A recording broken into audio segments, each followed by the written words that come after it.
ಇಂದಿನ ದಿವಸ ಬರೀ ಅರಿವನ್ನು ತಿಳಿದುಕೊಳ್ಳುವುದು ಸಾಧ್ಯ. ಬರೀ ಅರಿವನ್ನು ತಿಳಿದುಕೊಳ್ಳುವುದು ಸಾಧ್ಯ. ಯಾರಿಗೆ ಬರೀ ಅರಿವಿನ ಸ್ವಭಾವ ಗೊತ್ತಾಗಿರುತ್ತೋ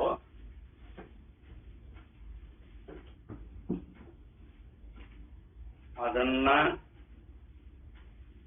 ಅನುಭವ ರೂಪದಿಂದೊಡಗೂಡಿ ಅನುಭವ ಮಾಡಿ ಆನಂದವಂತ ಅಂತ ಹೇಳ್ತಾರೆ.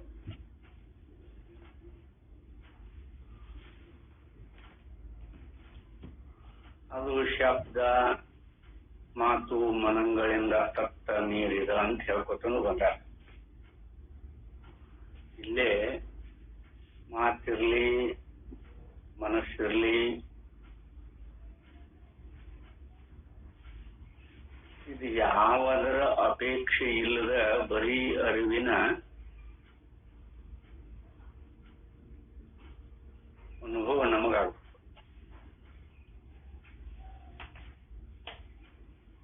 ಅಂತಃಕರಣ ಬಿಟ್ಟು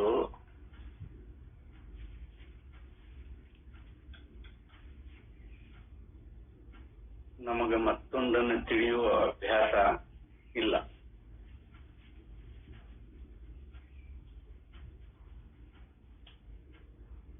ಅಂತಃಕರಣಾದಿಗಳನ್ನು ಬಿಟ್ಟು, ಇಂದ್ರಿಯ ಅಂತಃಕರಣಾದಿಗಳನ್ನು ಬಿಟ್ಟು ವ್ಯವಹಾರದೊಳಗ ಈ ವಿಷಯ ವಸ್ತುಗಳ ವ್ಯವಹಾರ ಮಾಡಿ ಮಾಡಿ ಮಾಡಿ ಅಭ್ಯಾಸ ಆಗಿರ್ತಾವ. ಅಂತಃಕರಣ ಬಹಳ ಪ್ರಾಮುಖ್ಯವಾಗಿರುವಂಥದ್ದು ಇದಿಲ್ಲ.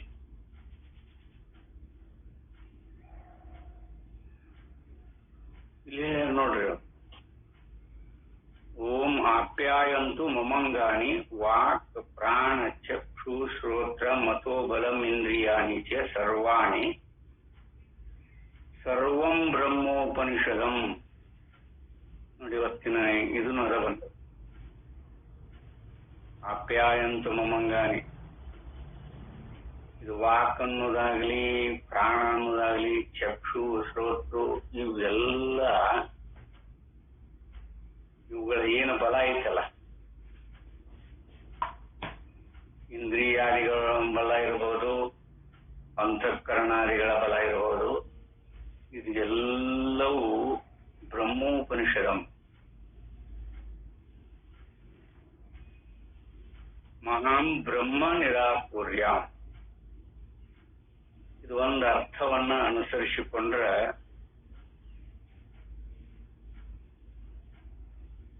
ನಮ್ಮ ಅಂಗದೊಳಗ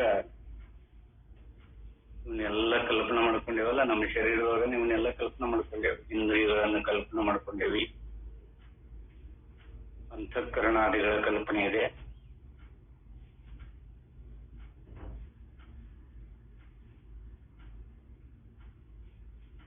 ಅದಕ್ಕೆ ಯಥಾರ್ಥವಾಗಿರುವಂತ ಅನುಭವ ಇಲ್ಲೇ ಮನಸ್ಸಿನ ಕ್ರಿಯಾಕಾರಿಗಳು ಅದು ಎಲ್ಲವೂ ಬ್ರಹ್ಮೋಪನಿಷದಂ, ಬ್ರಹ್ಮನ ಸ್ವರೂಪ. ನಾವೆಲ್ಲ ಆಗ ಅನುಭವ ಮಾಡಿದ್ರೆ ಮಾತ್ರ ಬರೀ ಅರಿವನ್ನು ವಿಷಯವಾಗಿ ಮಾಡಿಕೊಂಡು ಅದರ ಆನಂದವನ್ನು ಸವಿಲಿಕ್ಕೆ ಬರ್ತದೆ. ಇಲ್ಲ ಅಂದ್ರೆ ಎಷ್ಟೇ ಜನ್ಮವೆತ್ತರೂ ಕೂಡ ಬೇಕಾದಷ್ಟು ಜನ್ಮ ಬರಲ್ಲ.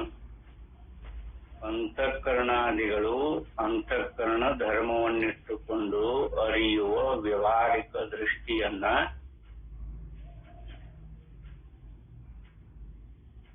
ನಾವಿಟ್ಟುಕೊಂಡೇ ನಾವು ಎಷ್ಟು ಜನ್ಮ ತೆತ್ತಿದ್ರು ಕೂಡ ನಮಗೆ ಬರೀ ಅರಿವಿನ ಸ್ವಭಾವ ತಿಳಿಲಿಕ್ಕೆ ಸಾಧ್ಯ ಇಲ್ಲ. ಅವ್ರಿಲ್ಲಿ ಸ್ಪಷ್ಟವಾಗೇನೆ ಹೇಳ್ಯಾರ, ಹೊರಗಿರುವಂತಹ ಇಲ್ಲಿ ಪ್ರತ್ಯಯ ಮನುಷ್ಯನೊಳಗೆ ಪ್ರತ್ಯಯ ಆಗುತ್ತಲ್ಲ,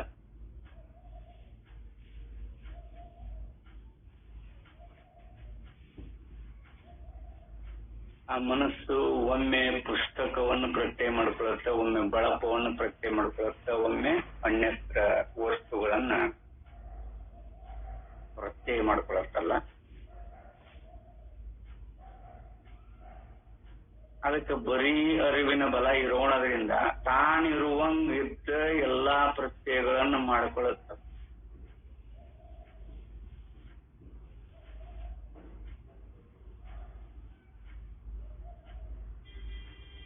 ಉಪದೇಶ ಶಾಸ್ತ್ರಿ ಒಳಗನೆ ಹೇಳ್ಕೊತ ಬಂದಾರ. ಅದು ಆಭಾಷ ಗೌಡಪಾದ ಹೃದಯದೊಳಗನೆ ಹೇಳ್ಕೊತ ಬಂದಾರ. ಅಂತಃಕರಣದೊಳಗ ಆಗುವ ಜ್ಞಾನ ಆಭಾಸ ಜ್ಞಾನ, ವಸ್ತು ರೂಪದೊಳಗ ಅದು ಇರುವುದಿಲ್ಲ.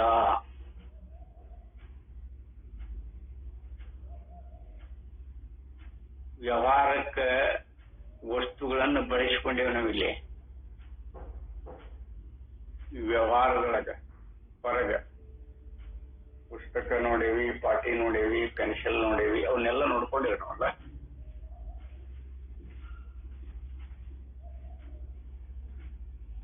ಆದ್ರೆ ಅವುಗಳ ಎಲ್ಲದರ ಸ್ವರೂಪ ಮನಸ್ಸಿನ ಪ್ರತ್ಯಯ ರೂಪ ಭೇದಗಳೇ. ಮನಸ್ಸಿನ ಪ್ರತ್ಯಯ ರೂಪ ಭೇದಗಳೇ. ಆ ರೂಪಾದಿಗಳನ್ನು ತೋರಿಸುವಾಗ ಮನಸ್ಸು ಯಾವ ರೀತಿಯಿಂದಲೂ ಮಾರ್ಪಾಡದೆ ಇದ್ದ ನಮಗದರ ಜ್ಞಾನ ಆಗೈತಿ. ಏನಾದ್ರೂ ಪರಿವರ್ತನ ಬಂದಿ ಅದು ಅದರ ಆಕಾರ ಆಗೈತನ. ಅಲ್ಲಿ ಕ್ರಿಯೆ ಯಾವುದು ನಡೆದಿಲ್ಲ.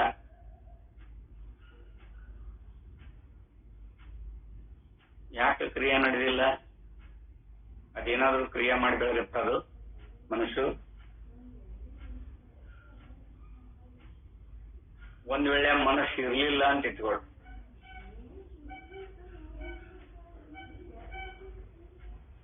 ಮನಸ್ಸು ಇರಲಿಲ್ಲ, ಆ ವಸ್ತುಗಳ ಆಕಾರ ಸ್ಪಷ್ಟತೆಯಿಂದ ನಮಗ್ ಗೊತ್ತೇ ಆಗೋದಿಲ್ಲ.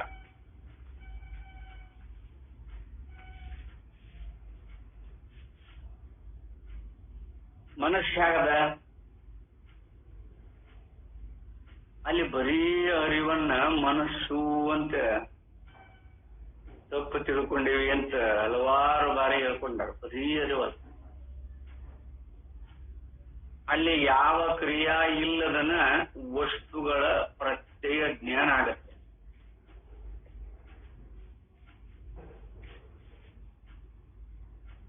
ಇದೆಲ್ಲರ ಅನುಭವದೊಳಗೆ ಇರುವಂತದ್ದಲ್ಲ.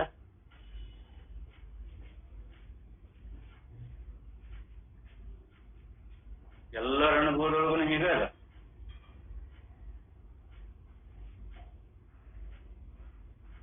ಆ ಮನುಷ್ಯಗೆ ಎದುರಿಗೇನೆ ಇರಬೇಕು ಅಂತ ಹೇಳಿ ಏನಲ್ಲ, ವಸ್ತುಗಳು ಎದುರಿಗೇನೆ ಇರಬೇಕು ಅಂತ ಹೇಳಿ ಏನಲ್ಲ. ಹಿಂದೆ ನೋಡಿದ ಅನುಭವದಿಂದ ಅದನ್ನು ಸ್ಮರಣ ಮಾತ್ರದಿಂದ ಆಕಾರ ಮಾಡ್ಕೊಳತ್ತವ. ಇಷ್ಟೆಲ್ಲ ಸೂಕ್ಷ್ಮದ ಯಾವ ರೀತಿ ಪರಿವರ್ತನ ಹೊಂದದನೆ ಎಲ್ಲದರ ಆಕಾರ ಆಗತ್ತೆ. ಇದರಲ್ಲಿ ಯಾರಿಗೆ ಶ್ರದ್ಧಾ ನಿಷ್ಠೆ ಉಳಿತೈತೋ ಮನುಷ್ಯನೊಳಗ ಮನಸ್ಸು ಯಾವ ರೀತಿಯಿಂದ ಮಾರ್ಪಾಡಾಗದೆ ಎಲ್ಲಾ ವಸ್ತುಗಳ ಆಕಾರ ಆಗತ್ತೆ ಅನ್ನೋದು ಅನುಭವ. ಅನುಭವಿಗಳು ಹೇಳ್ತಾರೆ.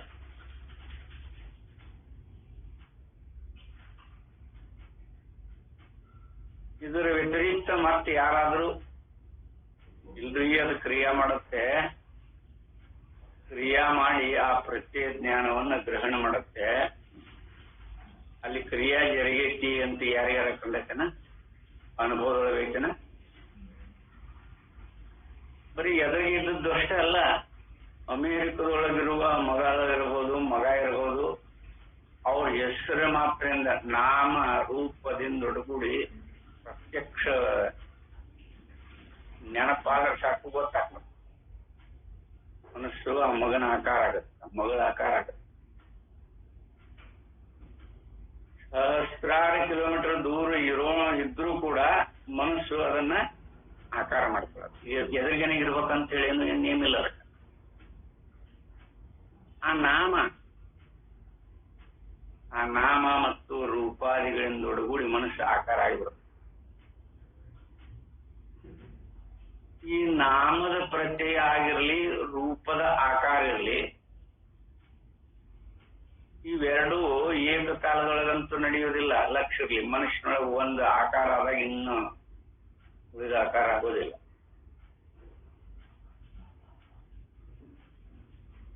ಅವಾಗ ಅದು ಯಾವ ಪರಿವರ್ತನೆ ಹೊಂದದನ ಅದರ ಅನುಭವ ನಮಗಾಗತ್ತೆ. ಅಂದರೆ ಈ ಸಕಲ ಚರಾಚರ ವಸ್ತುಗಳೆಲ್ಲವೂ ನಾಮ ರೂಪದಿಂದ ಕೂಡಿಕೊಂಡವಲ್ಲ. ಈ ನಾಮ ರೂಪ ಅನ್ನೋದು ಅವಿದ್ಯ ಎಂದೊಡಗೂಡಿ ಈ ಕರ್ತೃ ಅಥವಾ ಪ್ರಮಾತೃ ಇವನು ಕಲ್ಪಿಸಿಕೊಂಡ.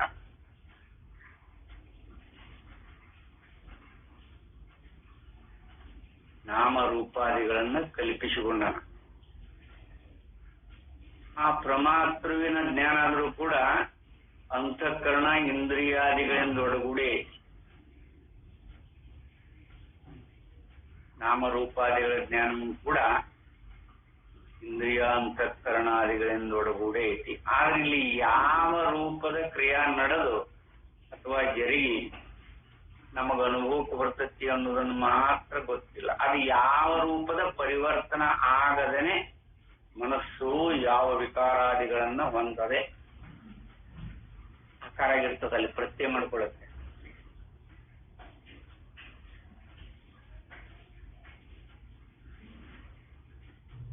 ಈ ಮನಸ್ಸು ಯಾವ ಪ್ರತ್ಯಯಗಳನ್ನು ಮಾಡಿಕೊಳ್ಳದೆ ಇರುವಾಗ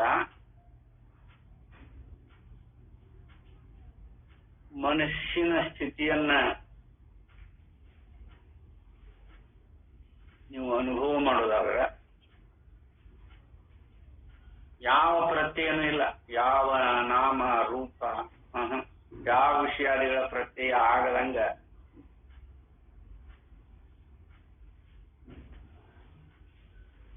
ಅದನ್ನ ಅನುಭವ, ಅಂಥ ಮನಸ್ಸನ್ನು ಅನುಭವ ಮಾಡೋದ್ರಿಂದ ಅವಾಗ ಅದಕ್ಕೆ ಮನಸ್ಸು ಅಂತ ಕರೆಯುವುದಿಲ್ಲ ನೋಡಿ. ಈ ಮನವೆಂಬ ನಾಮ ಅದಕ್ಕೆ ಅನ್ವಯನ ಆಗೋದಿಲ್ಲ. ಯಾಕ? ಅದು ಬರೀ ಅರಿವಿನ ಸ್ವಭಾವ.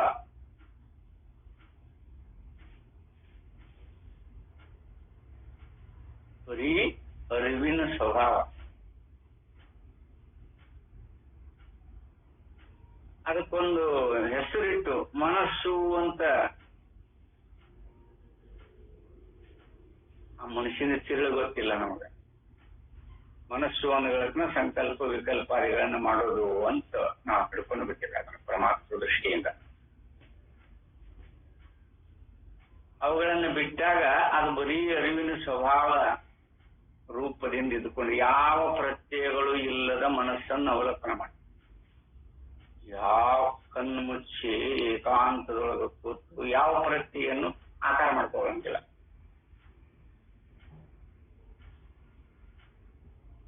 ಪ್ರತ್ಯಯ ಇದ್ದು ವ್ಯವಹಾರ. ಯಾವ ಪ್ರತ್ಯಯಗಳ ಇಲ್ಲದ ಅಂತಃಕರಣದಲ್ಲ, ಅದು ಬರೀ ಅರಿವಿನ ಸ್ವಭಾವ. ಅದು ಪ್ರತ್ಯಯ ಮಾಡಿಕೊಂಡೇವೋ ಕರ್ತೃ ಭೋಕ್ತೃಗಳಿಂದೊಡಗೂಡಿ ಇದು ಇಂಥದ್ದು ಅಂತ ಜ್ಞಾನ ಆಗುತ್ತೆ.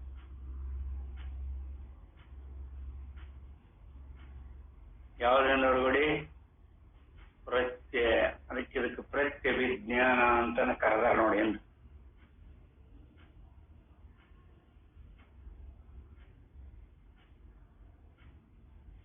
ಈ ಪ್ರತ್ಯಯ ಮನುಷ್ಯನೊಳಗ ಆಗುವಾಗ ಅದನ್ನ ಅವಲೋಕನ ಮಾಡಿದ್ರೆ ಅದು ಯಾವ ಕ್ರಿಯಾ ಕಾರ್ಯಗಳಿಂದ ಕಾರ್ಯಕಾರಣ ಸಂಬಂಧ ಇಲ್ಲ, ಕ್ರಿಯಾ ವಿಶೇಷಗಳಿಂದ ಕೂಡಿಲ್ಲ, ಏನು ಅಲ್ಲಿ ಜರುಗಿಲ್ಲ. ಮನುಷ್ಯ ಇರುವಂಗ ಇದ್ದು ಇವುಗಳ ಆಕಾರ ಮಾಡ್ಕೊಳ್ಳೋದು ಕೆಟ್ಟಿಲ್ಲ, ಅದು ಪರಿವರ್ತನ ಹೊಂದಿಲ್ಲ.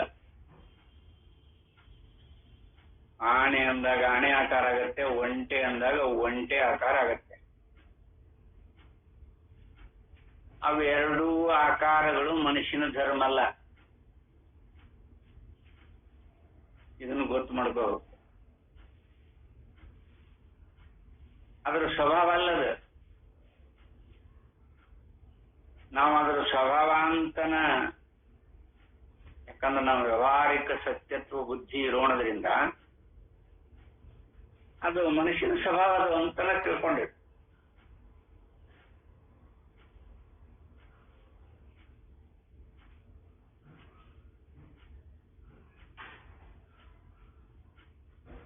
ನೋಡ್ರಿ ನೀವು ಅಲ್ಲಿ ಅದಕ್ಕೆ ಯಥಾರ್ಥವಾಗಿರುವಂಗ ನಾವು ಅನುಭವಕ್ಕನುಸರಿಸಿ ಕಂಡದ್ದಾದ್ರೆ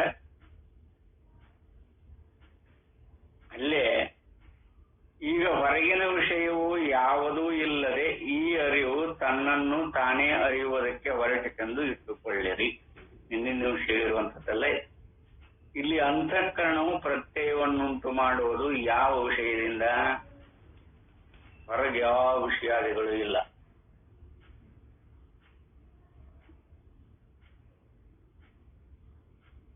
ನಮಗ ಯಥಾರ್ಥವಾಗಿ ಅಂತಃಕರಣಾದಿಗಳನ್ನ ಅವಲೋಕನ ಮಾಡಕ್ ಬಂದಿಲ್ಲ ಅಂತನ ಅರ್ಥ.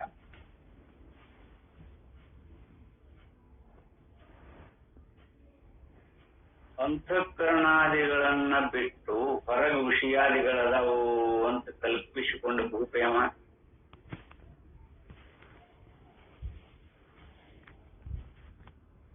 ಇರ್ಬೇಕಲ್ಲ. ಅಂತಃಕರಣಾದಿಗಳನ್ನ ಬಿಟ್ಟು ಈ ನಾಮರೂಪಾದಿಗಳು ಹೊರಗಿದ್ದುಕೊಂಡಿವೆ ಅಂತ ಕಲ್ಪಿಸೋಣ ಅಂತಾರಪ್ಪ.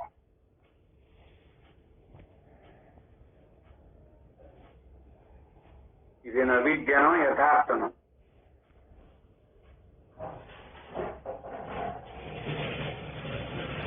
ಅಲ್ಲೇ ಮನಸ್ಸು ಅಂತ ಕರ್ಕೊಂಡಾಗ ಅವಿದ್ಯ, ಅದು ಬರೀ ಅರಿವಿನ ಸ್ವಭಾವ.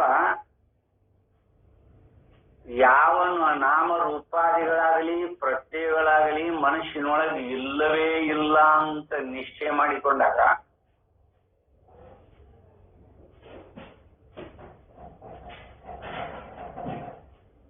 ಇದು ಹೇಳುವುದಕ್ಕೆ ತುಂಬಾ ಸುಲಭ.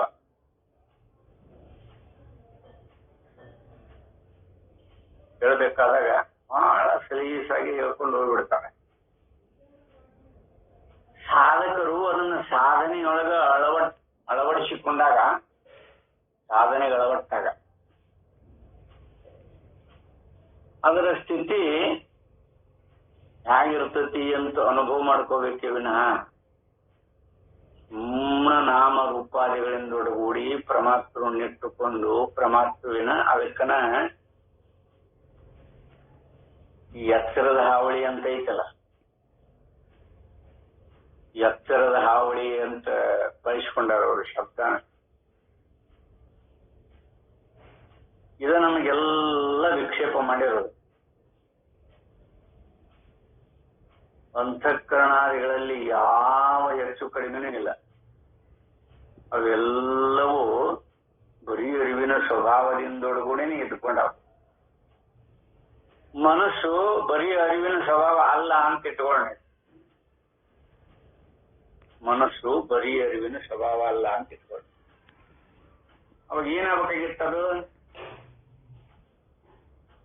ಆನೆ ಮನಸ್ಸು ಬೇರೆ, ಒಂಟೆ ಮನಸ್ಸು ಬೇರೆ ಅಂತ ನಿಶ್ಚಯ ಮಾಡ್ಕೋಬೇಕಾಗ್ತಿತ್ತು ನಾವು. ವಸ್ತುಗಳು ಹೇಗಿರ್ತಾವ ಆಗ ಒಂದೊಂದು ಮನಸ್ಸು. ಎಷ್ಟು ಮನುಷ್ಯ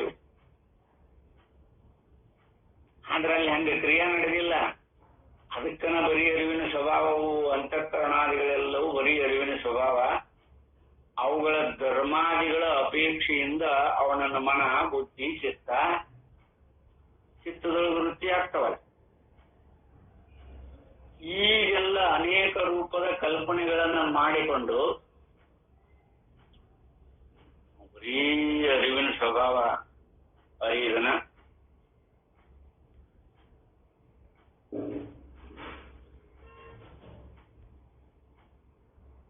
ಬರೀ ಅರಿವಾಗಿ ಇರಾಕ ಬರ್ತದಲ್ಲ, ಅದನ್ನ ತಿಳಿದುಕೊಳ್ಳುವುದು ಸಾಧ್ಯ ಅಂತ ಕರೆದಾರ.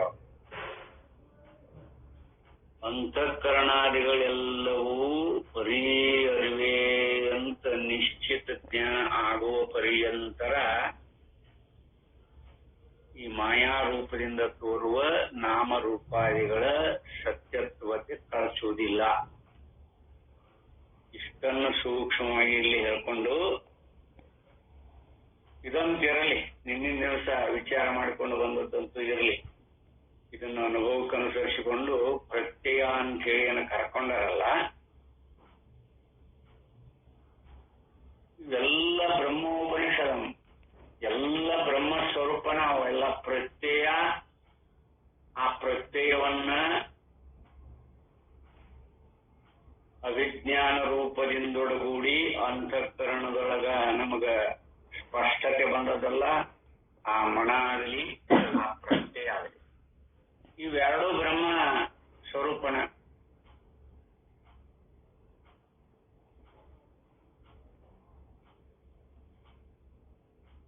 ಅಲ್ಲೇ ಬರೀ ಅರಿವಿನೊಳಗಾಗಲಿ ಅಥವಾ ಬ್ರಹ್ಮ ಸ್ವರೂಪದೊಳಗಾಗಲಿ ಅಥವಾ ನಮ್ಮ ಆತ್ಮ ಸ್ವರೂಪದಾಗಲಿ ವಿಷಯಿ ವಿಭಾಗ ಇರುವುದಿಲ್ಲ.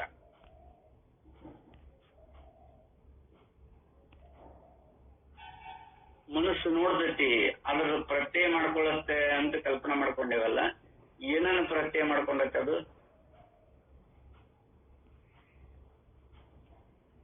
ಐತಲ್ರಿ, ಅನುಭವದಾಗ ಪ್ರತ್ಯಯ ಆಗದ ವಿಷಯ ಜ್ಞಾನ ಆಗುದಿಲ್ಲ.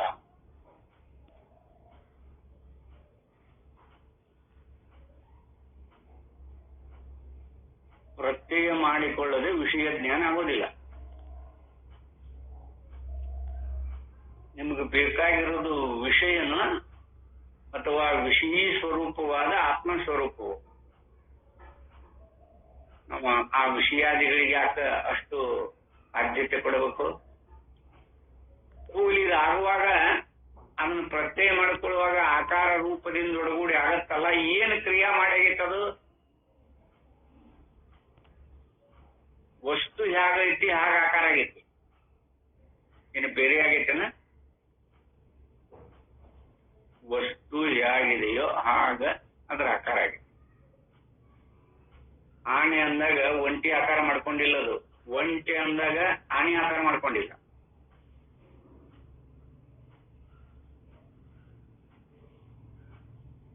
ಅಂದ್ರೆ ಈ ಶಬ್ದಾದಿಗಳಿಗೂ ಈ ಅರ್ಥರೂಪವಾಗಿ, ಅಂದ್ರೆ ಅರ್ಥರೂಪ ಅಂದ್ರೆ ಆಕಾರ ರೂಪದಿಂದ ತೋರುತ್ತಲ್ಲ, ಅದಕ್ಕೂ ಯಾವ ಸಂಬಂಧ ಅದ?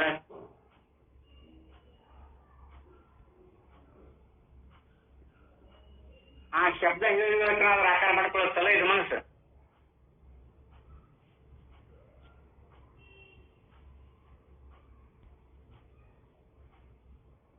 ಅನುಭವ ಇಲ್ಲದನ್ನ ಆಕಾರ ಮಾಡ್ಕೊಳ್ಳಿದು ಬರುತ್ತೇನೆ ಇದಕ್ಕ? ನೀವು ಎಂದೆಂದೂ ಅನುಭವ ನೀವು ನೋಡೇ ಇಲ್ಲ ಆ ಪ್ರಾಣಿನ.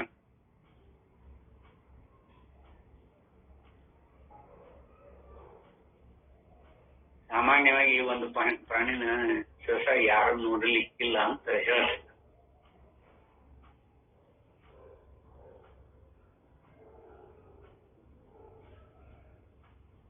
ಅದನ್ನ ನೋಡ್ಲಿಕ್ಕೆ ಮುಂಗ್ಲಿ ತರ ಇರ್ತತಿ, ಬಾಲ್ ಇರೋದಿಲ್ಲ.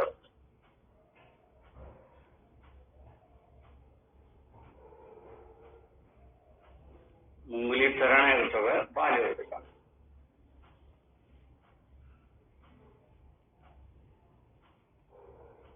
ಅದು ನೆಲದೊಳಗ ಸೇರ್ಕೊಂಡ್ ಬಿಡುತ್ತೆ, ನೋಡುವಾಗ ಒಳಗ ಮಣ್ಣಿನೊಳಗೆ ಸೇರ್ಕೊಂಡ್ಬಿಡ್ತದೆ. ಎಂಥ ಕಠಿಣವಾಗಿರುವಂತ ಭೂಮಿಗೆ ಬಹಳ ಮಲೆನಾಡುಗಳಲ್ಲಿ ಅದು ಇರ್ತದ ಪ್ರಾಣಿ. ಅದ್ರ ಆಕಾರ ಮಾಡ್ಕೊಳ್ರಿ ಹೇಗೈತಿ ಅಂದ್ರೆ, ನೀವು ಮುಂಗ್ಲಿ ಅಂಗನ ಅಂತ ಹೇಳೇವಲ್ಲ, ಅದನ್ನ ಆಕಾರ ಮಾಡ್ಕೋಬೇಕು. ಯಾಕಂದ್ರೆ ಅದನ್ನ ನೋಡಿರ್ಲಿಕ್ಕಿಲ್ಲ ನೀವು ಯಾರು, ನನ್ನ ನೆನೆಸುವಿಕೆ ಪ್ರಕಾರ. ಗಾತ್ರನೂ ಅಷ್ಟ, ನಮ್ಮ ಶಿರಸ್ಸಿಗೆ ಒಂದ್ ರೌಂಡ್ ಆಗತ್ತದಷ್ಟ. ನಮ್ಮ ತಲೆಗೆ ಅದನ್ನ ತಲೆ ಇಟ್ಕೊಂಡ್ರ ಅದು ಇದರ ವ್ಯಾಪ್ತಿ ಎಷ್ಟದ, ಎಷ್ಟು ಉದ್ದದ ನಮ್ಮ ತಲೆ ಆಕಾರ ಅಷ್ಟ ಇರುತ್ತ.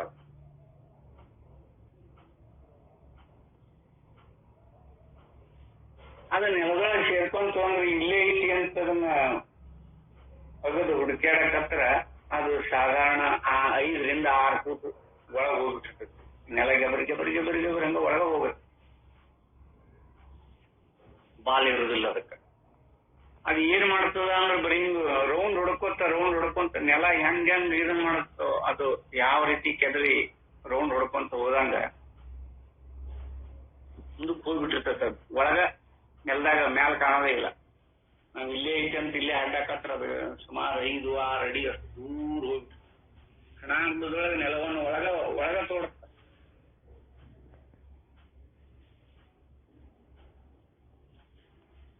ಆ ಪ್ರಾಣಿನ ಈ ಮನಸ್ಸು ಆಕಾರ ಮಾಡ್ಕೊಳ್ಳಿ, ನೋಡಿಲ್ಲ, ಅನುಭವ ಮಾಡಿಲ್ಲ, ನೋಡೇ ಇಲ್ಲ. ನೋಡದೆ ಇರುವಂತಹ ಪ್ರಾಣಿಯನ್ನ ನಾವು ಆಕಾರ ಮಾಡ್ಕೊಳಿಕ್ ಆಗೋದಿಲ್ಲಲ್ಲ. ಇನ್ನು ಭೂಗರ್ಭದೊಳಗೆ ಅನೇಕ ರೀತಿಯ ಪ್ರಾಣಿಗಳದಾವ, ಇಲ್ಲ ಅಂತಲ್ಲ. ನಾವು ನೋಡದೇ ಇರುವಂತಹ ಅನೇಕ. ಹಂಗಾರೆ ಇದು ಪ್ರತ್ಯಯ ಮಾಡ್ಕೋಬೇಕಾದ್ರೆ ಮೊದಲು ಅನುಭವ ಮಾಡಿರ್ಬೇಕು ಮನುಷ್ಯ. ಆದ್ರೆ ಇಲ್ಲಿ ಪ್ರತ್ಯಯ ರೂಪದೊಳಗೆ ಹೇಳುವಾಗ ಆ ವಸ್ತು ಇರುವುದಿಲ್ಲ, ಇರ್ಬೇಕಂತ ನಿಯಮನೂ ಇಲ್ಲ, ಬರೀ ಆಭಾಷ. ಈಗ ಈ ಮನುಷ್ಯನ ಕ್ರಿಯೆ ಇರುವಾಗ ಮನುಷ್ಯ ಯಥಾರ್ಥವಾಗಿ ಬರೀ ಅರಿವಿನ ಸ್ವಭಾವನ ವಿನಃ ಅದು ಯಾವ ಪ್ರತ್ಯಯ ಅಥವಾ ಯಾವ ನಾಮ ರೂಪಾದಿಗಳು ಬಂದರೂ ಕೂಡ ಅವುಗಳ ಸಂಬಂಧವನ್ನ ಯಾವ ರೂಪದೊಳಗೆ ಮಾಡುತ್ತದೋ ಬರೀ ಪ್ರತ್ಯಯ, ಪ್ರತ್ಯಭಿಜ್ಞಾ ಅಂತ ಕರೆದಾರ. ಅದಕ್ಕೆ ವಸ್ತು ಇರುವುದಿಲ್ಲ ಅಲ್ಲಿ ಒಳಗೆ, ಬರೀ ಪ್ರತ್ಯಯ ಆಕಾರ. ಎಷ್ಟು ಮಾರ್ಮಿಕಿದು, ಅದನ್ನ ನಾವು ಹೌದು ಅಂತ ನಂಬ್ತೀವಲ್ಲ. ಬರೀ ಅರಿವಿನೊಳಗ ಏನೊಂದು ಇಲ್ಲ, ಯಾವ ವಸ್ತುಗಳು ಇಲ್ಲ, ಮನುಷ್ಯನೊಳಗನು ಯಾವ ವಸ್ತುಗಳಿಲ್ಲ. ಹೊರಗದವು ಅಂತ ಕಲ್ಪನೆ ಮಾಡ್ಕೊಂಡೇವಲ್ಲ, ಅವು ಹೊರಗೂ ಇಲ್ಲ. ಹೊರಗ ಅದಾವ ಅನ್ನೋದಕ್ಕೆ ಪ್ರಮಾಣ ಏನು? ಆಭಾಸ ರೂಪದ ಈ ಪ್ರತ್ಯಭಿಜ್ಞಾನನ ಪ್ರಮಾಣ, ಮತ್ತೊಂದೇನೂ ಇಲ್ಲ. ಮನುಷ್ಯನ ಆಭಾಸ ರೂಪದ ಪ್ರತ್ಯಭಿಜ್ಞಾನಕ್ಕನ ನಾವಲ್ಲಿ ಹೊರಗ ವಸ್ತುಗಳು ಅದಾವು ಅಂತ ಕಲ್ಪನೆ ಮಾಡ್ಕೊ. ಅದೇ ಯಾಕಂದ್ರೆ ಹೊರಗಿನ ವಸ್ತುಗಳನ್ನು ಬಳಸಿ ವ್ಯವಹಾರ ಮಾಡೋದು ಉಂಟಲ್ಲ ನಾವು, ಅದ ವಿದ್ಯೆ ಅಂತ ಹೇಳ್ತಾರ. ನಾಮರೂಪಾದಿಗಳಿಂದೊಡಗೂಡಿ ಮಾಯಾ ರೂಪದಿಂದ ನಮ್ಮನ್ನು ಬಂಧಿಸಿಬಿಟ್ಟದ ಅಂತ. ಹಾಗೆ ತಿಳ್ಕೊಂಡದ್ದು ಅದ್ವಿತೀಯ ಆತ್ಮನನ್ನ ಈ ರೂಪದೊಳಗೆ ತಿಳಿದಿರಿ. ಇದಂತಿರಲಿ, ಇದುವರೆಗೆ ನಾವು ಹೇಳಿರುವಂತೆ ಎತ್ತರದರಿವನ್ನು ಅರಿಯುವ ಪ್ರತ್ಯಯವನ್ನು ಬಿಟ್ಟು ಬರೀ ಅರಿವನ್ನೇ ಅರಿಯುವುದಕ್ಕೆ ಪ್ರಯತ್ನವನ್ನು ಮಾಡೋಣ. ನೋಡ್ರಿ,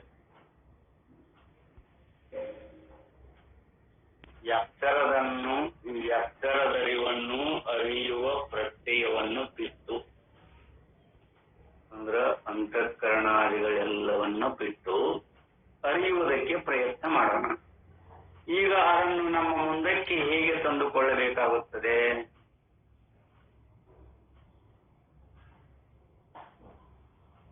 ನಮ್ಮ ಅನುಭವದೊಳಗೆ ಯಾತ್ರೆ ಒಂದ ಇಲ್ಲ.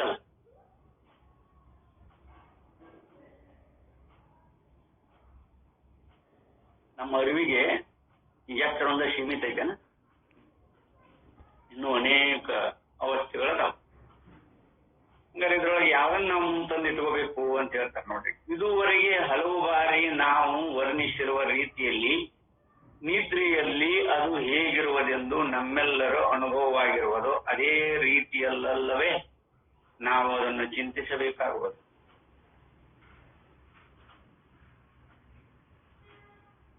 ಇಲ್ರಿ, ನಾವು ಯಾವಾಗಿದ್ರು ಎತ್ತರದ ಅವಸ್ಥೆಯಿಂದೊಡಗೂಡಿ ನಮಗೆ ಅರಿವಿನ ಜ್ಞಾನದ, ಅದಕ್ಕೆ ಅದನ್ನು ಬಿಟ್ಟು ಮತ್ತೊಂದು ಅವಸ್ಥೆಗಳನ್ನು ನಾವು ಒಪ್ಪೋದಿಲ್ಲ.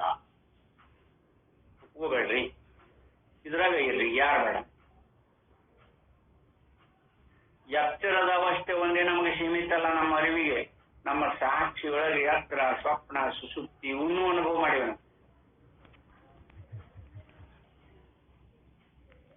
ನಮ್ಮ ಸ್ವರೂಪ ಎತ್ತರದಲ್ಲಿ ತೋರುವ ಅಂದ್ರ ಈ ಅಂತಃಕರಣಾದಿಗಳೆಂಬ ಉಪಾಧಿಯನ್ನಿಟ್ಟುಕೊಂಡು ತೋರುವ ಅವಸ್ಥೆ ಒಂದೈತಿ ನಮ್ಮ ಸಾಕ್ಷಿಯೊಳಗ ಅಂತ ಏನಿಲ್ಲ. ಇದನ್ನ ಕೈ ಬಿಟ್ಟು ನಾವು ಇರಕ್ ಬಲ್ಲಿವಿ. ಎತ್ತರದ ಅಂತಃಕರಣ, ಎತ್ತರದ ಪ್ರಮಾತ್ರ ಇವುಗಳನ್ನ ಕೈ ಬಿಟ್ಟು ಇದ್ದ ಅನುಭವ ಐತಲ್ಲ, ಅದು ಯಾಗೈತಿ ನೋಡ್ಕೊಳ್ರಿ ಅಂತ ಹೇಳ್ತಾರೆ. ನಾವು ಅದನ್ನು ಚಿಂತಿಸಬೇಕಾಗುವುದು. ಇಲ್ಲಿ ಒಂದು ವಿಶೇಷವಿದೆ. ಎತ್ತರದರವನ್ನು ಅರಿಯುವುದಕ್ಕೆ ನಾವು ಅದು ತಾನೇ ವಿಷಯವಾಗಿಯೂ ಇರುವಂತೆ ಕಲ್ಪಿಸಿಕೊಂಡರೆ ಸಾಕಾಗುತ್ತದೆ.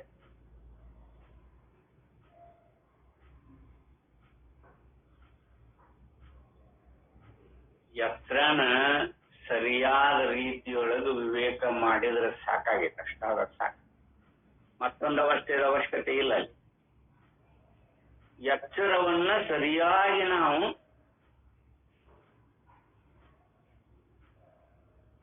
ಈ ಅರಿವಿನ ರೂಪದಿಂದೊಡಗೂಡಿ ತೋರುವ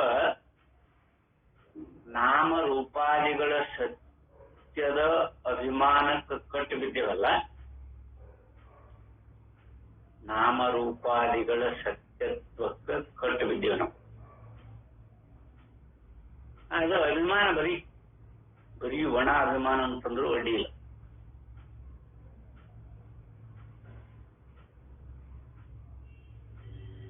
ಇದರೊಳಗೆ ಪ್ರಾಣಿ ಇರೋ ತನಕ ಈ ನಾಮಕ್ಕೆ ಬೆಲೆ ಇರ್ತದೆ. ಅಕಸ್ಮಾತ್ ಎಲ್ಲೋ ಕೇಯಲ್ಲಿಗೋ ಎಲ್ಲೋ ಪ್ರಾಣವೇ ಇರ್ತದೆ,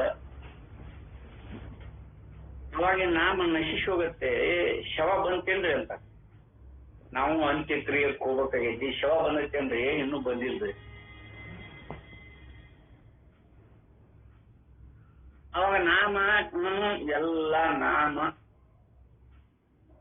ನಿರ್ಣಾಮಾಗಿ ಹೋಗ್ಬಿಡ್ತದೆ. ಅವಾಗ ಅದೇ ಶರೀರಕ್ಕೆ ಪ್ರಾಣಿ ಇರುವಾಗ ರಾಮನೋ ಕೃಷ್ಣನೋ ಹನುಮಂತನೋ ಏನೋ ಅಂತ ಕರೀತಿದ್ರು. ಶವ ಬಂತೇನ್ರಿ? ಇನ್ನೂ ಅಷ್ಟು ಸುಧಾರಿಸಿದವರು ರಾಮನ ಶವ ಬಂತೇನ್ರಿ ಅಂತ. ಮತ್ತು ಶವನ ಅಂತಾರ ಬೇಕ. ಎಲ್ಲೆಲ್ಲಿ ಪ್ರಾಣ ಬಿಟ್ಟಿದ್ರಲ್ಲ ರಾಮರಾವ್ ಅವರು, ಅವ್ರದ್ದು ಶವ ಬಂತೇನ್ರಿ ಅಂತ ಕೇಳ್ತಾರೆ.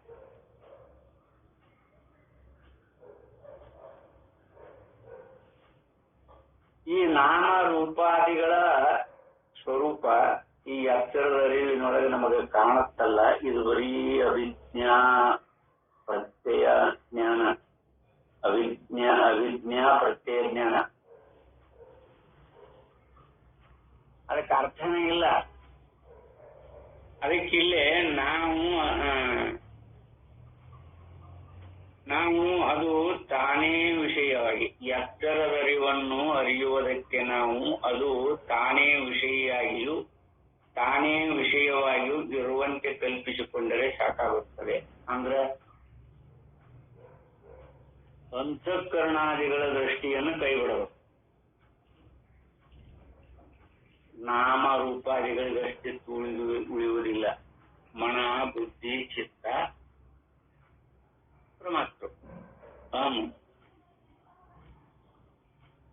ಇವುಗಳಿಂದ ಒಡಗೂಡಿಯಲ್ಲವೇ ನಾವು ನಾಮ ರೂಪಾದಿಗಳ ವ್ಯವಹಾರ ಮಾಡೋದು. ಆ ವ್ಯವಹಾರ ಮಾಡುವಾಗೂ ಅವು ಪ್ರತ್ಯವಿಜ್ಞಾನ ರೂಪದಿಂದ ನಮ್ಮ ಅನುಭವಕ್ಕೆ ಬಂದವೇ ವಿನ ವಸ್ತು ರೂಪದೊಳಗೆ ಯಾವ ಬಂದಿಲ್ಲ.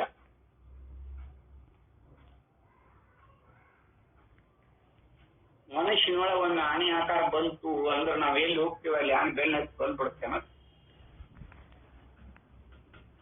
ಹೊರಗಿರುವುದು ಯಾವುದು ಸತ್ಯ ಅಲ್ಲ. ಆ ಮನದೊಳಗಿರ್ತದ ನೋಡು ಪ್ರತ್ಯವಿಜ್ಞಾನ ಅಂತ ಅರ್ಥ ಕರೆದಿರೋದು. ಇದ್ರ ಸ್ವಭಾವ ಗೊತ್ತಾಗ್ತು ಅಂದ್ರೆ ಇಲ್ಲೇ ಆ ಬರೀ ಅರಿವು ವಿಷಯವಾಗಿಯೂ ತಾನೇ ವಿಷಯವಾಗಿಯೂ ಇರುವಂತೆ ಕಲ್ಪಿಸಿಕೊಂಡರೆ ಸಾಕಾಗುತ್ತದೆ. ಈ ಎತ್ತರದೊಳಗೆ ಅರಿತೀವಿ ಅಂತ ತಿಳ್ಕೊಂಡಿರಲ್ಲ.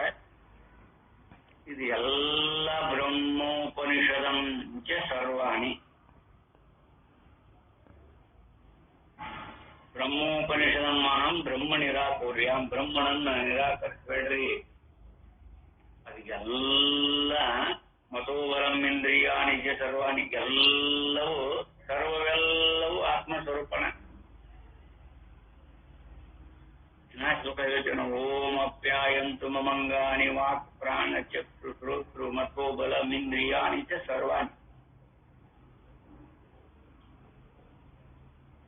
ಇವೆಲ್ಲ ಅದೇ ನಮ್ಮ ಸ್ವರೂಪದೊಳಗೆ ಭೇದ ರೂಪದಿಂದ, ಅಂದ್ರೆ ವ್ಯವಹಾರಿಕ ಸತ್ಯತ್ವದೊಳಗೆ ನಾಮರೂಪಾದಿಗಳ ಅಪೇಕ್ಷೆಯಿಂದ ಅವುಗಳನ್ನ ಹಿಂಗೆ ಕಲ್ಪನಾ ಮಾಡ್ಕೊಂಡೇವಿ.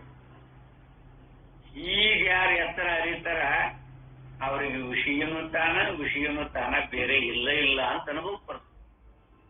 ಅಷ್ಟಾದ್ರೆ ಸಾಕಾಗೈತಿ ಅಂತಾರ. ಬರೀ ಅರಿವನ್ನ ತಿಳಿಯೋದು ಅಷ್ಟಾದ್ರೆ ಸಾಕು.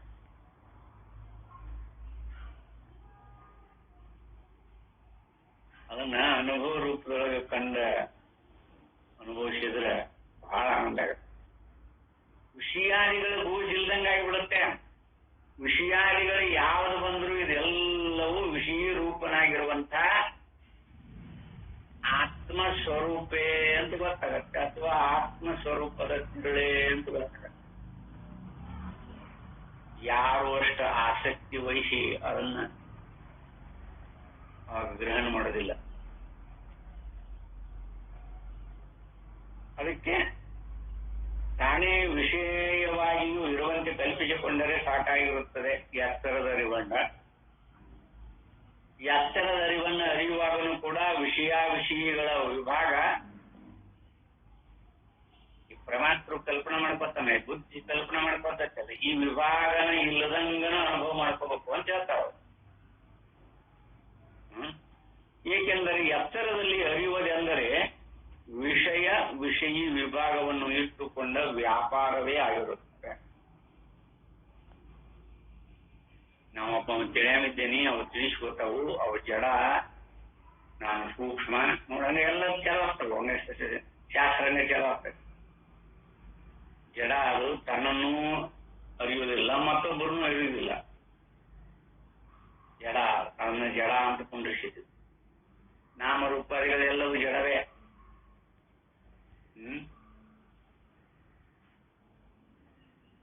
ಆದ್ರ ಆ ಜಡರೂಪಕ್ಕೆ ಅಸ್ತಿತ್ವ ಕೊಟ್ಟಿದ್ದು ನಮ್ಮ ಆತ್ಮನ ಚಿರುಳೆ ಅಂತ ಅನುಭವ ಮಾಡಿದವಾಗ ಮತ್ತೊಂದು ವಸ್ತು ಕಾಣೋದಿಲ್ಲ. ಮತ್ತೇನ್ರಿ, ಇದೆಲ್ಲ ಬರೀ ವ್ಯಾಪಾರಕ್ಕೆ ಇಟ್ಕೊಳ್ರಿ, ಬೇಡ ಅಂದಿಲ್ಲ ಅವರು. ವ್ಯಾಪಾರ ಮಾಡ್ಕೊಳ್ರಿ, ನಿಮ್ದು ಏನೈತದ ಮಾಡ್ಕೊಳ್ರಿ, ಆದ್ರೆ ಇದೆಲ್ಲ ಅರಿವು ಅಂತ ವ್ಯಾಪಾರ ಮಾಡ್ಕೊಳ್ರಿ. ಇದೆಲ್ಲ ಬರೀ ಅರಿವಿನ ಸ್ವಭಾವ ಅಂತ ವ್ಯಾಪಾರ ಮಾಡ್ಕೊಳ್ರಿ. ನೀವು ಬೇಕಾದ ವ್ಯಾಪಾರ ಮಾಡಿ. ಹಾಗ ತಿಳಿದು ವ್ಯಾಪಾರ ಮಾಡಿದವಂಗ ವ್ಯಾಪಾರ ಮಾಡಕ್ಕ ಬರುದಿಲ್ಲಲ್ರಿ ಅಂತಾರ ಅವರು. ನಿಮಿತ್ತ ಅದ್ರೊಳಗೆ ಯಾವ ಆಸಕ್ತಿ, ಲಾಭ, ಹಾನಿ, ನಷ್ಟ, ಕಷ್ಟ, ಸುಖ, ದುಃಖ ಯಾವುದು ಬಂದರೂ ವಿಚಲಿತ ಆಗೋದಿಲ್ಲ. ಗತಿ ಹಾಗದಪ್ಪ, ಅರ್ಥ ಮಾಡೋದು. ಸಮಾಧಾನ ತನ್ನ ಸಮಾಧಾನತ್ವಕ್ಕೆ ಯಾವ ಇವು ಆಗೋದಿಲ್ಲ. ಎಷ್ಟು ಸಾಧನ ಪರಿಪಕ್ವಾಗುತ್ತಲ್ಲ ಈಗ ನಾವು ಈ ಅನುಭವವನ್ನು ಹಿಡ್ಕೊಂಡ್ರೆ. ಎತ್ತರದಲ್ಲಿ ಅರಿಯುವುದೆಂದರೆ ವಿಷಯಿ ವಿಭಾಗವನ್ನು ಇಟ್ಟುಕೊಂಡ ವ್ಯಾಪಾರವೇ ಆಗಿರುತ್ತದೆ. ಇಲ್ಲಿ ಒಂದೊಂದು ಅರಿವು ತನ್ನ ವಿಷಯವು ಇರಲೇಬೇಕಾಗುತ್ತದೆ. ಒಂದೊಂದು ಅರಿವಿಗೂ ತನ್ನ ವಿಷಯವು ಇರಲೇಬೇಕಾಗುತ್ತದೆ. ಆದರೆ ಬರೀ ಅರಿವಿನ ವಿಷಯದಲ್ಲಿ ಈಗಲ್ಲ. ಅದರ ಸ್ವರೂಪವನ್ನು ಮನದಂದುಕೊಳ್ಳಬೇಕಾದರೆ ನಾವು ನಿದ್ರೆಯಲ್ಲಿ ಅನುಭವಿಸಿದ ಸ್ವರೂಪವನ್ನು ಮನಸ್ಸಿನಲ್ಲಿ ಕಲ್ಪಿಸಿಕೊಳ್ಳಬೇಕಾಗುತ್ತದೆ. ನಾವು ನಿದ್ರೆ ಬಗ್ಗೆ ಚಿಂತೆ ಮಾಡಿವನ ಯಾರು ಹೆಂಗೈತೆ ಅಲ್ಲಿ ಅಂತ ಯಾರಾದ್ರೂ ಕೂತು ಏನ್ರಿ ಅದೆಲ್ಲ ಕೆಲಸಕ್ಕೆ ಬರುವುದಿಲ್ಲ, ಅದ್ರದ್ದು ಏನ್ ತಗೊಂಡು ಏನ್ ಮಾಡ್ಬೇಕು ಅಂತ ನಾ ಹೇಳ್ತೇವೆ. ಅದರಿಂದ ಅಪಾರವಾಗಿ ನಮ್ಮ ಸ್ವರೂಪದ ಜ್ಞಾನ ಮಾದರಿ ಅದು. ಮತ್ತ ಅದ ನಮ್ಮ ಸ್ವರೂಪ ಅಂತ ತಿಳಿದ್ರೆ ಮತ್ತದು ತಪ್ಪೆ.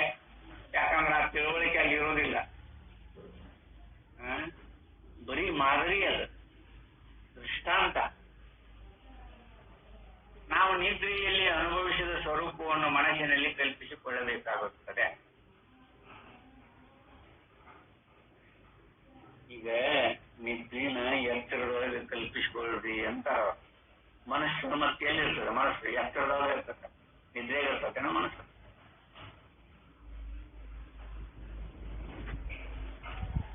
ಅವಾಗ ನಿದ್ರಿ ಅನುಭವವನ್ನ ಕಲ್ಪಿಸಿಕೊಳ್ಳಕ್ ಹೋತು ಮನಸ್ಸು ಅಂತ ಇಟ್ಕೊಳ್ರಿ. ಅಲ್ಲಿ ವಿಷಯ ವಿಭಾಗ ಇಲ್ಲದಂಗ ಆ ಮನಸ್ಸಿನೊಳಗ ಯಾವ ಆಕಾರ ರೂಪಗಳು ಬರುವುದಿಲ್ಲ.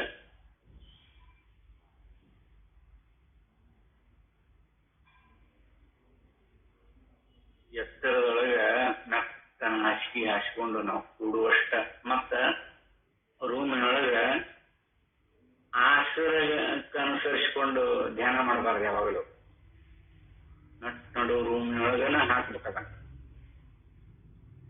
ಯಾವಾಗರ ಆಚರಣೆ ಇರಬಾರ್ದು.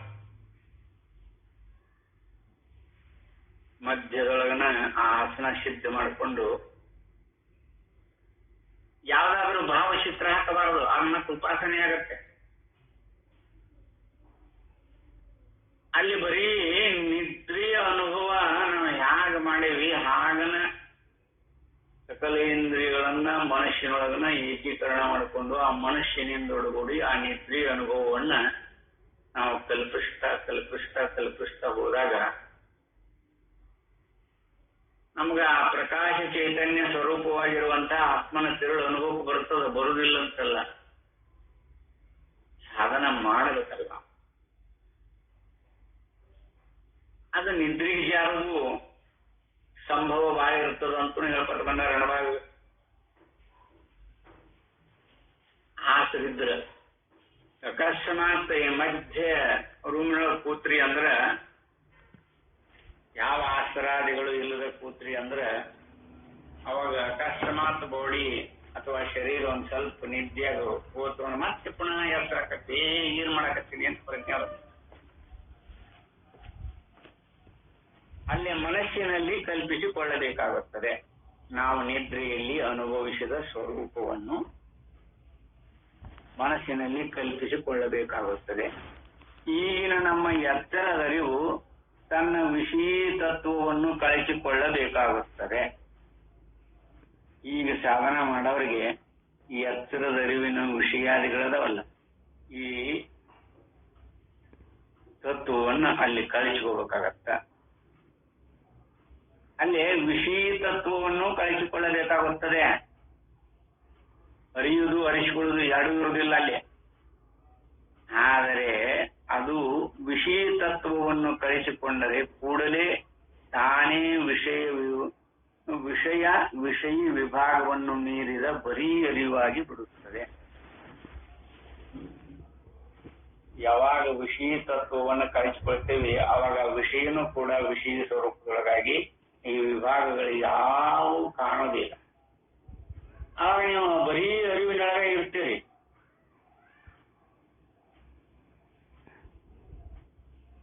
ಯಾವ ಮನುಷ್ಯನೊಳಗೆ ಯಾವ ಪ್ರತ್ಯಯ ಆಗದಂಗಿರಕ್ಕೆ ಬರ್ತದ, ಪ್ರಯತ್ನ ಮಾಡ್ರಿ. ಮನುಷ್ಯನೊಳಗೆ ಯಾವುದೊಂದು ಪ್ರತ್ಯಯ ಉತ್ಪತ್ತಿ ಆಗದಂಗ, ಆದ್ರೆ ಹೊರಗಿನ ಇಂದ್ರಿಯಗಳನ್ನ ಎಲ್ಲವನ್ನು ಬಂದ್ ಮಾಡ್ತೇವೆ. ಕಿವಿ ಒಳಗಡೆ ಹಾಕೋಬೇಕು, ಮೂವನ್ನು ಬಿಟ್ಟು ಎಲ್ಲ ಇಂದ್ರಿಯಗಳನ್ನ ಸ್ತಬ್ಧ ಮಾಡಿಕೊಂಡು ಕೂತಾಗ ಅವಾಗ ನಮ್ಮ ಹೃದಯದ ಚಲನೆ ಗೊತ್ತಾಗತ್ತೆ. ಅದು ಸೋಹಂ ಮಂತ್ರ ಯಾವ ರೂಪದೊಳಗೆ ಜಪ ಮಾಡ್ತತಿ ಅಂತ ನಮಗದು ಗೊತ್ತಾಗ್ತತಿ, ಅನುಭವ ಬರ್ತದ. ಅವಾಗ ಅದರೊಳಗೆ ತಾದಾತ್ಮ ಭಾವ ಬಂತು ಅಂದ್ರೆ ಮೊದ್ಲು ಸೋಹಮ್ಮು ವಿಷಯ ರೂಪವಾಗಿ ಗೋಚರ ಆಗುತ್ತೆ. ಸೋಹಮ್ಮು ಹೊರಗ ಎಲ್ಲೂ ಒಂದು ಕಡೆಯಿಂದ ಆ ನಾದ ಕೇಳಿದಂಗ ನಮಗ ಕೇಳಿದಂಗ ಅನುಭವಕ್ಕೆ ಬರ್ತದೆ. ಅದರೊಳಗೆ ಬರ್ತಾ ಬರ್ತಾ ತಾವ್ಯಾತ್ಮೆ ಆ ಭಾವದೊಳಗೆ ನಾವು ನಿಂತಾಗ ಆ ನಾದು ಲಯ ಆಗತ್ತೆ ನೋಡು. ಅವಾಗ ವಿಷಯ ಈ ಎರಡರ ವಿಭಾಗ ಇಲ್ಲದ ತಾನೇ ತಾನಾಗಿರುವ ಸ್ವರೂಪ ಗೊತ್ತಾಗತ್ತೆ. ಧ್ಯಾನದೊಳಗ ಏನೊಂದು ಇಟ್ಕೋಬಾರ್ದು.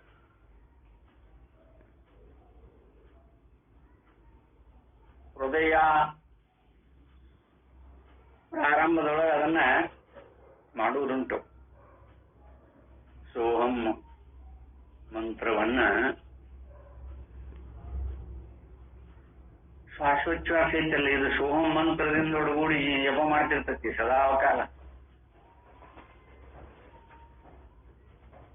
ಸೋಹಂ ಮಂತ್ರ ನಮ್ಮದು ಹಾರ್ಟ್ ಬೀಟ್ ಅಂತಾರಲ್ಲ, ಅದು ಅದೇ ನಾದು, ಮತ್ತೆ ಬೇರೆ ಅಲ್ಲ. ಸೋಹಂ ಮಂತ್ರದ ನಾದನ ಅದು.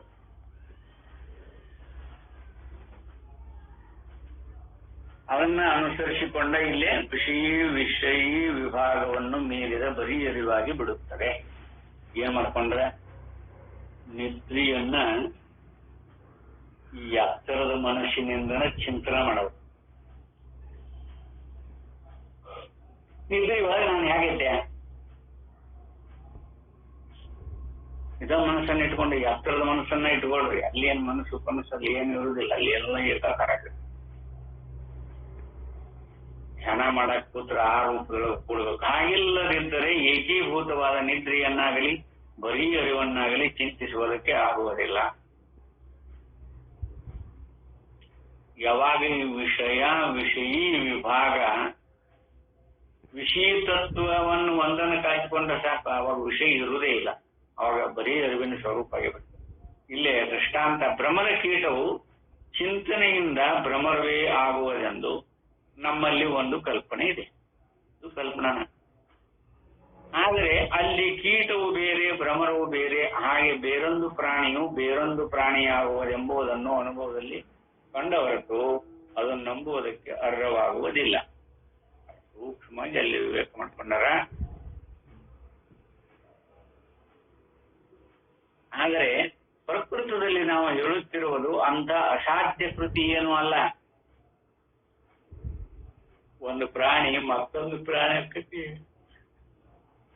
ಅಂತ ಹೇಳುವಷ್ಟು ಅಸಾಧ್ಯವಾಗಿದ್ದೇನಲ್ಲಿರು. ಆದರೆ ಪ್ರಕೃತದಲ್ಲಿ ನಾವು ಹೇಳುತ್ತಿರುವುದು ಅಂತ ಅಸಾಧ್ಯ ಕೃತಿ ಏನೂ ಅಲ್ಲ. ನಮ್ಮ ಎತ್ತರದರಿವು ನಿಜವಾಗಿ ಈಗಲೂ ಬರೀ ಅರಿವಾಗಿಯೇ ಇರುತ್ತದೆ. ಆದರೆ ವಿಷಯ ತತ್ವವು ನಾಮರೂಪಗಳಿಂದ ಬರೀ ಮಾಯಾರೂಪವಾಗಿರುತ್ತದೆ. ನಾಮರೂಪಗಳು ನಿಜವಾಗಿ ಬರೀ ಅರಿವೇ ಆಗಿರುತ್ತವೆ. ನಾಮರೂಪ ಕರೆಯಲ್ಲ, ಪ್ರತ್ಯ ವಿಜ್ಞಾನ ಅದು. ಪ್ರತ್ಯೇಕ ರೂಪದಿಂದ ಒಳಗೂಡಿ ತೋರುವ ಜ್ಞಾನ ಅದು ನಾಮರೂಪ ಸಿದ್ಧವಾಗುತ್ತದೆ. ಆದ್ದರಿಂದ ಯಾವನು ಬರೀ ಅರಿವಿನ ರೂಪದ ಪದಾರ್ಥವನ್ನು ಅರಿಯುವುದಕ್ಕೆ ಬಯಸುವನೋ ಅವನಿಗೆ ಆಗ ಬರೀ ಅರಿವು ವಿಷಯವಾಗಿರುವುದಿಲ್ಲ. ಇದು ಮಾರ್ಮಿಕನೇ. ಬರೀ ಅರಿವಿನ ರೂಪದ ಪದಾರ್ಥವನ್ನು ಅರಿಯುವುದಕ್ಕೆ ಬಯಸುವನೋ ಅವನಿಗೆ ಆಗ ಬರೀ ಅರಿವು ವಿಷಯವಾಗಿರುವುದಿಲ್ಲ.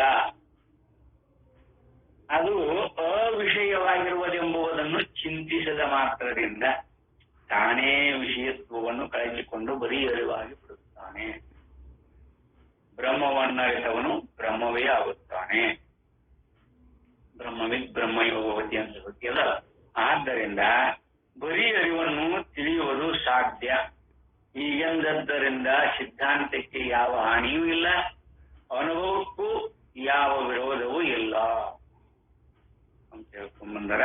ಇನ್ನು 136ನೇ ಶ್ಲೋಕ ಪರಮಾರ್ಥದ ಅರಿವಿನ ಹೆಚ್ಚುಗಾರಿಕೆ. ಇಲ್ಲಿವರೆಗಿನ ಆ ಪರಮಾರ್ಥದ ಅರಿವು ಹಿಂಗಿರ್ತತಿ ಅಂತ ಹೇಳ್ಕೊಂಡ್ಬಂದ್ರಲ್ಲ. ಇಲ್ಲ, ಅದರ ಹೆಚ್ಚುಗಾರಿಕೆಯನ್ನ ವರ್ಣಾತ್ಮಕವಾಗಿ ಇಲ್ಲಿ ಹೇಳ್ಕೊಂಡು ಬಂದಾರ. ಇದು ಅನುಭವಕ್ಕೆ ಅನುಸರಿಸಿಕೊಂಡ ವಿಚಾರ, ವಿವೇಕಿತ್ತುಕೊಂಡಿದೆ. ಅಂತ ಅನುಭವವನ್ನ ನಮ್ಮ ನಿಮ್ಮೆಲ್ಲರಿಗೂ ಆ ಭಗವಂತ ಅನುಗ್ರಹಿಸಲಿ. ಯಥಾರ್ಥ ಅನುಭವ, ಖುಷಿಯಾದಿಗಳ ಅನುಭವ ಅಲ್ಲ, ಯಥಾರ್ಥವಾಗಿರುವಂತಹ ಅನುಭವವನ್ನು ಭಗವಂತ ನಮ್ಮ ನಿಮ್ಮೆಲ್ಲರಿಗೂ ಅನುಗ್ರಹಿಸಲಿ ಅಂತೇಳಿ ಈ 4 ವಾಕ್ಪುಷ್ಪಾದಗಳನ್ನು ಸದ್ಗುರು ಚರಣ ತರ್ಪಿಸಿ ಇವತ್ತಿನ ಈ ಉಪನ್ಯಾಸಕ್ಕೆ ವಿರಾಗುತ್ತೇನೆ. ಹರಿ ಓಂ ತತ್ಸತ್.